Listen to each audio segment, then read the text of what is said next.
அனைவருக்கும் வணக்கம். நான் பிரபு. இன்றைக்கி கிளாஸில் காம்ப்டன் எஃபெக்டை பற்றி பார்க்க போகிறோம். குவாண்டம் கெமிஸ்ட்ரியில் ஒரு எக்ஸ்ரேவை ஒரு லைட் பார்ட்டிக்கல் இல்லாட்டி ஒரு கிராஃபைட்டில் மோதுகிற மாதிரி பண்ணுறோம். பண்ணிவிட்டு ஸ்கேட்டர்ட் ஆகுது. இது இன்சிடென்ட், இது ஸ்கேட்டர்ட். இப்படி மோதுறப்ப என்ன, எலக்ட்ரான் வந்து இஜெக்ட் ஆகுது.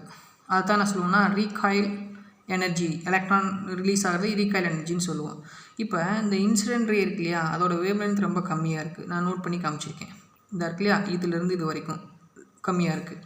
இதில் பட்டு டீவியேட்டாக ஸ்கேட்டர்ட் ஆகிற வேவ்லென்த். இப்போ ஸ்கேட்டர்ட் ஆகிற வேவ்லென்த்னால் இப்போ இதிலேருந்து இது வரைக்கும் நான் என்ன சொல்லியிருக்கேன்னா இங்கேருந்து இப்படி வந்து இங்கே போகிற வரைக்கும். அப்போ இன்சிடென்ட் ரேக்கு எக்ஸ்ரே ஆஃப் போட்டான் அதோட வேவ்லென்த் ரொம்ப கம்மியாக இருக்குது. அதில் பட்டு ஸ்கேட்டர்ட் ஆனவுடனே அதோட வேவ்லென்த் அதிகமாகுது. இவ்வளோ தாங்க காம்ப்டன் எஃபெக்ட். இன்னொன்று சொல்லலாமா, இன்னும் சிம்பிளாக சொல்லணும்னா, இப்போ ஃபார் எக்ஸாம்பிள் இப்போ ஒரு இது இருக்குன்னு வச்சுக்கலாம், ஒரு கிராஃபைட். இப்போ ஒரு போட்டான், எக்ஸ்ரே போட்டான் வந்து ஃபாஸ்ட்டாக வந்து மூவ் ஆகுது. இதில் வந்து பட்டுட்டு ஸ்லோவாக வெளியில் போகுது. அப்போ இந்த photon has higher energy incident ரேக்கு. இதில் பட்டு ஸ்கேட்டர்ட் ஆகிறதுக்கு லோயர் எனர்ஜி. அப்போ எனர்ஜியும் வேவ்லென்த் உங்களுக்கு ஆப்போசிட்டும் உங்களுக்கு தெரியும். நான் வேவ்லென்த் வச்சு சொல்லியிருக்கேன். So low wavelength incident rack low wavelength இருக்குது. அதில் பட்டு ஸ்கேட்டர்ட் ஆகிறதுக்கு வேவ்லென்த் அதிகமாக இருக்குது. இது இன்சிடென்ட் ரே, இது ஸ்கேட்டர்ட் ரே. அது பக்கத்தில் எழுதியிருக்கோம். எது லோ வேவ்லென்த், எது இன்சிடென்ட் ரே. லோ வேவ்லென்த்னா ஹை எனர்ஜி. ஏன் high energy? E is equal to h mu. So மியூன்றது என்னது? c/λ. அப்போ E is equal to h into c/λ. அப்போ வேவ்லென்த்து எனர்ஜி ஆப்போசிட் நம்மளுக்கு தெரியும். சரி, அப்போ இதை வேவ்லென்த் கம்மினா இதுக்கு அதிகம். அப்போ வேவ்லென்த் கம்மியான எனர்ஜி அதை பற்றி சொல்லியாச்சு. இப்போ வேறு எக்ஸ்ரே எடுத்துருக்கோம். இப்போ எக்ஸ்ரேக்கு பதிலாக வேறு ஒரு லைட் பார்ட்டிக்கல் ஏதோ ஒன்று எடுத்துகிட்டு நீங்கள் மோதுறீங்க. அப்போ இதோட வேவ்லென்த் இந்த லைட் பார்ட்டிக்கலை பொறுத்து, இந்த இன்சிடென்ட் போட்டானை பொறுத்து மாறுமா, இல்லை எடுத்துருக்கக்கூடிய பார்ட்டிக்கலை பொறுத்து மாறுமானா இந்த பார்ட்டிக்கலை பொறுத்தும் மாறாது, இங்கே இருக்கக்கூடிய இன்சிடென்ட் ரே பொறுத்தும் மாறாது. அப்போ எதை பொறுத்து தான் மாறுன்னு சொன்னால், இந்த எலக்ட்ரான் எமிஸ் ஆகுது இல்லையா, அந்த ஆங்கிள், இந்த ஆங்கிள் தீட்டாவை மட்டும்தான் டிபெண்ட் பண்ணியிருக்கும். அது பின்னாடி நான் வரப்போ சொல்ல போகிறேன், அதான் முக்கியம். அப்போ இதோட டெஃபினேஷன் என்னவா பார்க்குறீங்க? X ray of wavelength lambda strike the sample of graphite. ஒரு ரே வந்து ஒரு கிராஃபைட்டில் படுது. அப்போ எலக்ட்ரான் வாஸ் இஜெக்டட். எலக்ட்ரான் வந்து இஜெக்ட் ஆகுது. அதான் ரீகாயில் எனர்ஜின்னு சொல்கிறோம். சரி, அப்படி இஜெக்ட் ஆகிறப்ப எக்ஸ்ரே ஸ்கேட்டர் ரே இருக்கு இல்லையா, அந்த எக்ஸ்ரே நம்ம பாஸ் பண்ண அந்த ஸ்கேட்டர் ரே, இல்லாட்டி scatter ray has longer wave length when compare to incident ray. இதுதான் முக்கியம். இல்லைனா இன்னொரு எப்படி சொல்லலாம், X ray scatter ray has higher energy compare to incident. எது ஹையர் எனர்ஜி? சரி, ஹையர் கிடையாது, லெஸ்ஸர் எனர்ஜி. ஏன்னா அதில் இப்போ ஒரு பார்ட்டிக்கல் இருக்குதுன்னு சொன்னால் இது வேகமாக வரும், இது இன்சிடென்ட், அப்போ எனர்ஜி அதிகம். இதில் பட்டு போகிறப்ப லோ எனர்ஜியாக போகும். அதாவது less energy when compare to incident ray. அப்போ இதில் முக்கியமாக என்ன சொல்கிறாருன்னா, இந்த காம்ப்டன் சயின்டிஸ்ட் என்ன சொல்கிறாருன்னா, இந்த போட்டானுக்கு, இந்த போட்டான் இருக்கக்கூடிய வேவ் கேரக்டர் அது வந்து பார்ட்டிக்கல் கேரக்டருக்குன்னு சொல்ல வர்றாரு. அப்போ பார்த்தீங்கன்னா காம்ப்டன் ஈக்குவேஷன் டெல் லாம்டா இதான் Compton wave length equal to 2h/mc sin square θ/2. இந்த இது வந்து ஸ்கேட்டர்டு, இது இன்சிடென்ட். ஸ்கேட்டர்டு வேவ் லென்த் தான் அதிகமாக இருக்குது, அதனால் முன்னாடி வச்சுருக்கோம். இந்த difference in wave length delta lambda equal to lambda prime minus lambda equal to h/mc. இதை சிம்பிளிஃபை பண்ணுறப்போ 1 cos θ. இப்போ இதில் ஒன்று இப்போ டெல்டா ஹெச்ன்றது wavelength shift or Compton shift. Lambda டேஷ்ன்றது தான் ஹையஸ்ட்டு, அதனால் ஸ்கேட்டர்ட் போட்டான். லாம்டான்றது இன்சிடென்ட் போட்டான். எம்ன்றது ரெஸ்ட் மாஸ் ஆஃப் எலக்ட்ரானா போட்டானா நியூட்ரானான்னு கேட்பாங்க. நம்ம இன்ஜெக்ஷன் ஆஃப் எலக்ட்ரான் தான், அதாவது ஸ்கேட்டர் ஆஃப் எலக்ட்ரான் தான். So rest mass of electron. சின்றது வெலாசிட்டி ஆஃப் லைட். சரி, இதுலேருந்து என்ன கன்க்ளூஷன் வரும்? கன்க்ளூஷன் என்ன தான் சொல்லுது? ஸோ லாம்டா ஹெச் அதாவது காம்ப்டன் வேவ் லென்த் எதை பொறுத்து மட்டும் டிபெண்ட் பண்ணினா, ஸ்கேட்டர் ஆங்கிளை பொறுத்து மட்டும்தான் இருக்குங்க. ஸ்கேட்டர் ஆங்கிள் தீட்டாவை பொறுத்து மட்டும்தான் அதோட வேவ் லென்த் மாறும்.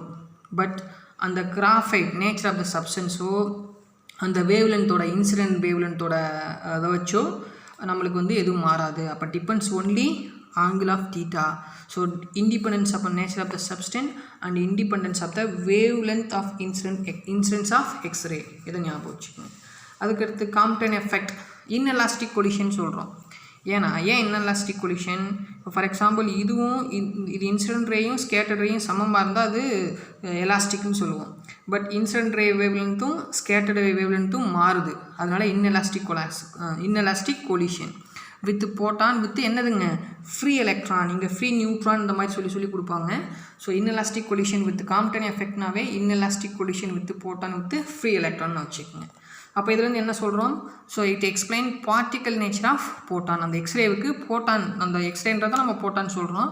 அதுக்கு வந்து என்ன கேரக்டர் இருக்குன்னு சொன்னால் பார்ட்டிக்கல் கேரக்டர் இருக்குன்னு சொல்கிறாங்க. இப்போ இதில் 3 கண்டிஷன். So 3 condition.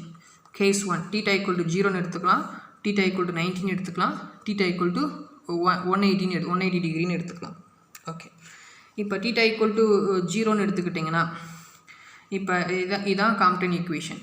1 - cos θ. அந்த θக்கு பதிலாக நீங்கள் 1ன்னு போகிறீங்க. cos 0 = எவ்வளோ? cos இந்த θக்கு பதிலாக 0ன்னு போடுறீங்க. அந்த cos 0 = 1. அப்போ -1 × -1 என்ன ஆகுனா 0 ஆயிரும். அப்போ இந்த 0 இன்ட்டு இந்த டேர்மை இது பண்ணிங்கன்னா ஓவராலாக இந்த இதான் difference in wave length of Compton effect or Compton shift. அப்போ இந்த டேர்ம் ஃபுல்லாக என்ன ஆயிரும்னா 0 ஆயிரும். அப்போ ΔH = என்ன ஆயிரும்? 0 ஆயிரும். அப்போ 0 டிகிரியில் நோ காம்ப்டன் எஃபெக்ட். இது ஃபஸ்ட்டு கேஸுங்க. இப்போ செகண்ட் கேஸ். இப்போ கேஸ் = 90 டிகிரின்னு எடுத்துக்கோங்க. அப்போ cos θக்கு பதிலாக 19 போட போகிறீங்க. ஸோ cos 90 = எவ்வளோ? 0. அப்போ 1 - 0 என்னவாக இருக்கும்? 1ன்னு இருக்கும். அப்போ 1 இன்ட்டு இந்த டேர்மை ஃபுல்லாக மல்டிப்ளை பண்ணால் λH = h/mc தான் இருக்கும். அப்போ இதே கொஷினாக கேட்பாங்க, எந்த ஆங்கிளில் λH = h/mc, அதாவது டிஃப்ரென்ஸ் இன் வேவ் லென்த் எப்போ வந்து காம்ப்டன் எஃபெக்ட் ஈக்குவலாக இருக்கும்னா எந்த டிகிரினா 90 டிகிரியில் வந்து ஈக்குவலாக இருக்கும். இப்போ இந்த ஹெச் வந்து பிளாங்க் கான்ஸ்டன்ட், இது ரெஸ்ட் மாஸ் ஆஃப் எலக்ட்ரான், இது வெலாசிட்டி ஆஃப் லைட். இப்போ h/mc ரெடிமேடாக நம்ம கொடுத்துருக்காங்க 0.0214 × 10 மீட்டர், இல்லைன்னா நானோமீட்டர்னா 0.0024 நானோமீட்டர். ஓகே, அதுக்கடுத்து கேஸ் 3. இப்போ 180 டிகிரின்னு எடுத்துக்கிட்டோம்னா 180 டிகிரி. அப்போ அதே எடுத்துக்கோங்க, h/mc டைரெக்டாக போட்டுருங்க. cos 180ன்றது -1. அப்போ 1 - -1. அப்போ என்ன ஆகும்? மொத்தமாக என்ன ஆயிருன்னா மைனஸ் இன்ட்டு மைனஸ் ப்ளஸ்ன்னு வந்துடும். அப்போ 2ன்னு இருக்கும். அப்போ λH = என்ன ஆகுனா 2hmc. ஒரு லேம்டாவுக்கு இப்போ h/mc எவ்வளோ? 0.0242. இப்போ இங்கே 2 இருக்கிறதுனால இந்த வேல்யூ நம்மளுக்கு தெரியும் 0.0242. அப்போ 2ஆல் மல்டிப்ளை பண்ணிங்கன்னா 0.0484 × 10 மீட்டர்னு கிடைக்கும். இப்போ காம்ப்டன் எஃபெக்டை வச்சு டிஃப்ரெண்ட் யூனிவர்சிட்டியில் கேட்ட கொஷின்ஸ் அப்படியே டிஸ்கஸ் பண்ணுவோம். ஸோ பாருங்கள், இப்போ for angle 60 degree the value of complex shift is equal to Compton wave length. அப்போ காம்ப்டன் வேவ் லென்த்தும் அதுவும் எப்படி இருக்கணும்? 60 டிகிரி எடுத்துக்கிட்டேன்னா நம்மளுக்கு என்ன தெரியும்? காம்ப்டன் இதுதான் காம்ப்டன் ஈக்குவேஷன். இந்த காஸ் இதுக்கு பதிலாக 16 போடுங்க. காஸ் 60யோட மதிப்பு என்ன? 1/2. அப்போ h/mc 1 - 1/2. அப்போ இதை போட்டிங்கன்னா என்ன ஆகும்? 1 × 2 2, 2 - 1 1ன்னு வரும். அப்போ ஹாஃப்னு இருக்கும். இது சிம்பிளிஃபை பண்ணால் ஹாஃப், 1லேருந்து மைனஸ் ஹாஃப் பண்ணுங்கள், ஹாஃப். அப்போ ஹாஃப்னு சொன்னால் அப்போ இந்த லேம்டா ஷிஃப்ட் h/mcக்கு எதுக்கு ஈக்குவல்னு சொன்னால் ஸோ 1/2க்கு ஈக்குவல். முடிஞ்சது. அடுத்த கொஸ்டின். இன் காம்ப்டன் எஃபெக்ட் இது 2 விதமாக கேட்கலாம். So Compton effect when delta λ = h/mc. காம்ப்டன் எஃபெக்டில் டெல்டா அதாவது டிஃப்ரென்ஸ் இன் வேவ் லென்த் எப்போ ஈக்குவல் டு λc கூட கேட்கலாம். அதை தான் ஆர்னு போட்டு எழுதியிருக்கேன். எப்போ ஈக்குவல்? இப்போ என்ன சொன்னேன்? இப்போ வந்து இதே ஈக்குவேஷன் இந்த இடத்துல cos 19 போடுங்க. ஸோ cos 19 போட்டிங்கன்னா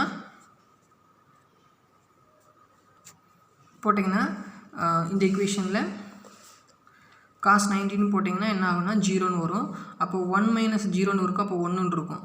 அப்போ 1 இன்ட்டு இதை டேம் மல்டிப்ளை பண்ணிங்கன்னா ΔH = h/mc தான் வரும்.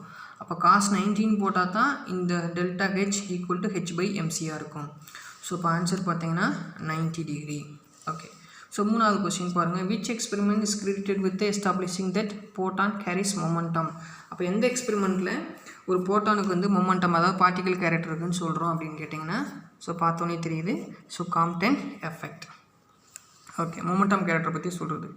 4வதாக காம்ப்டன்ஷிப் டிபெண்ட்ஸ் அப்பான் த ஃபாலோயிங். எதை வந்து டிபெண்ட்ஸ் பண்ணியிருக்கு? இப்போ இன்சிடென்ட் ரேடியேஷன் நம்ம ஏற்கனவே பார்த்துட்டோம். Compton effect does not depends upon the nature of the substance. The incidents of X ray only depends upon the angle of scattering தான். தீட்டா பொறுத்து தான் மாறும். அப்போ இன்சிடென்ட் ரேடியேஷன் யாராக இருந்தாலும் அதை பொறுத்து கிடையாது.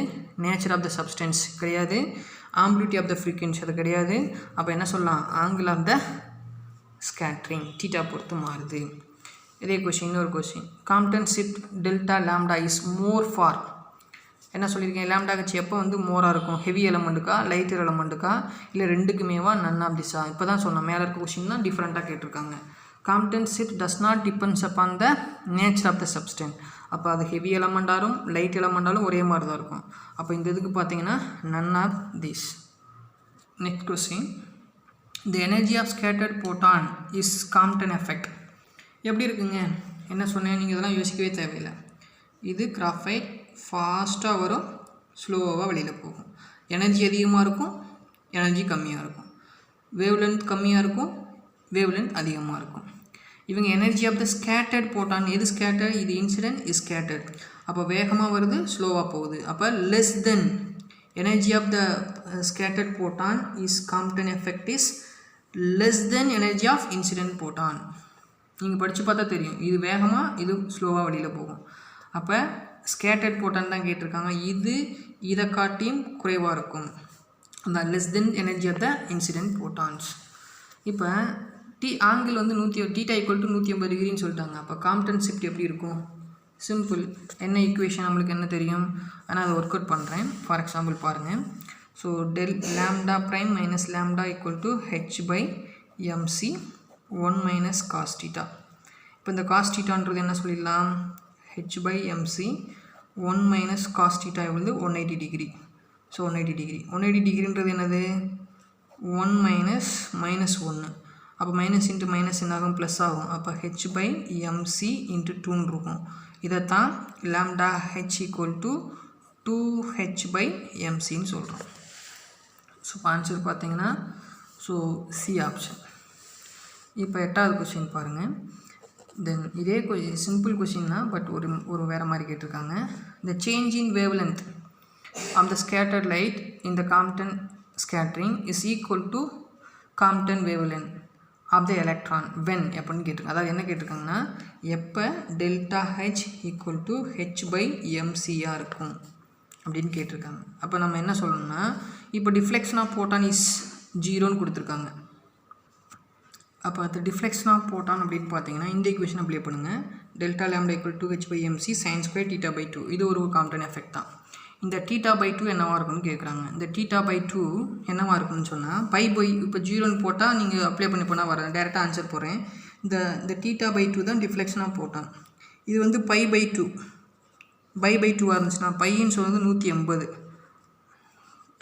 பையின்னு சொன்னால் நீங்கள் 180 பை 2. அப்போ எவ்வளோ இருக்கும், 90 இருக்கும். அப்போ 90க்கு நீங்கள் அப்ளை பண்ணிங்கன்னா என்ன வரும். ஸோ இதே ஈக்குவேஷன் அப்ளை பண்ணி பார்க்குறேன். இப்போ இந்த இடத்துல காஸ் 90 போடுறீங்க. ஸோ காஸ் 90 ஈக்குவல் என்ன ஆயிரும்னா 0 ஆயிரும், 0. அப்போ 1 இருக்கும். அப்போ இந்த 1ஆல் இதை மல்டிப்ளை பண்ணாலும் lambda equal to H by MC. அப்போ இந்த பை பை 2, இந்த பை பை 2 வந்து அதாவது இதில் இருக்கு இல்லையா, இந்த தீட்டா பை 2ன்றது பை பை 2ஆக இருந்துச்சுன்னு சொன்னால் எப்போ எதுக்கு ஈக்குவலாக இருக்குன்னா வேவ் லென்த்தும் இந்த ஸ்கேட்டர்ட் ஈக்குவலும் வேவ் லென்த்தும் ஈக்குவலாக இருக்கும். ஸோ ஆன்சர் பார்த்தீங்கன்னா சி. தேங்க்யூ. நெக்ஸ்ட் கிளாஸில் பார்க்குறேன். தேங்க்யூ.